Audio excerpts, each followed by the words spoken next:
Fred Weir is a journalist and also political commentator from Moscow. He is now joining us live on the show. Welcome, Fred. It's winter season and Kyiv is facing war fatigue. How is that likely to play out as far as the war is concerned? Well, it's still very difficult to predict when and how this war will end.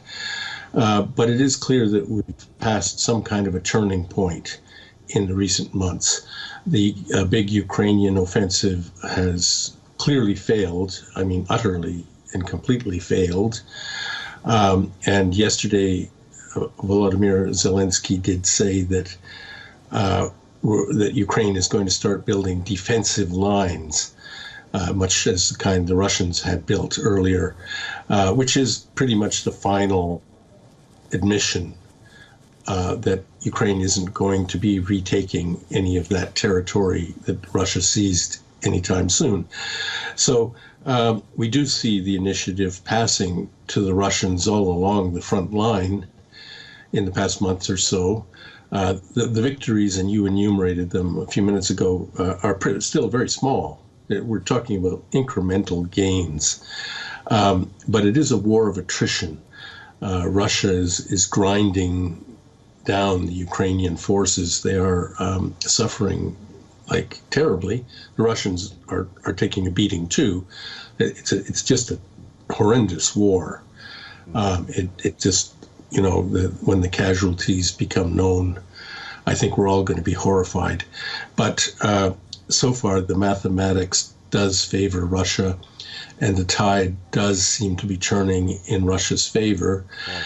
And I think that Putin's announcement of beefing up the forces means that Russia will be, over the winter, accumulating a new army, not one that's pinned down on the front line, but in Russia, training them, arming them, to launch some sort of a fresh attack, perhaps from the north in the springtime. Fred, let's talk about what you've just mentioned there, the mathematics of this war, and also you've just said that the counteroffensive by Ukraine is failing. Looking at that, how would you gauge the war moving forward? Because it has been 2 years, almost 2 years, past 2 years now. How would you gauge the war to be likely to play out in the next year or so? I think we can hope that it won't be another year. It is dawning in Kyiv and in Western capitals that Ukraine is not going to win the war. As maybe a year ago, there was a lot of euphoria, a lot of hope and reasons to hope that Ukraine might deal some sort of a knockout blow to Russia. It's pretty clear now that Russia is not only holding on and taking the initiative, but the Russian economy is gearing up to a war footing. None of the calculations of crippling Russia with sanctions have played out.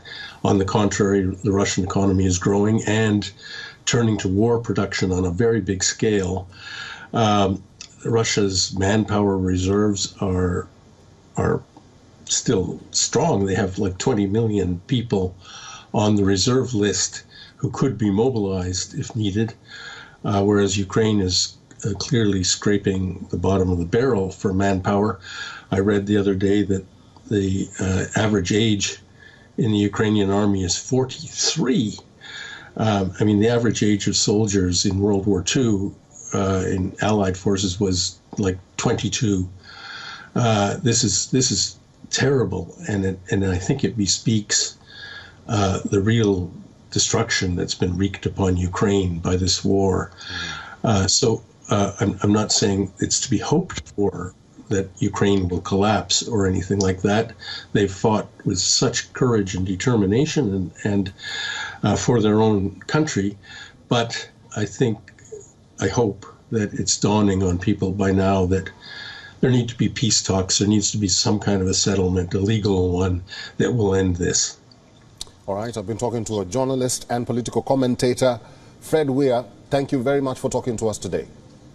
Thank you. WION is now available in your country. Download the app now and get all the news on the move.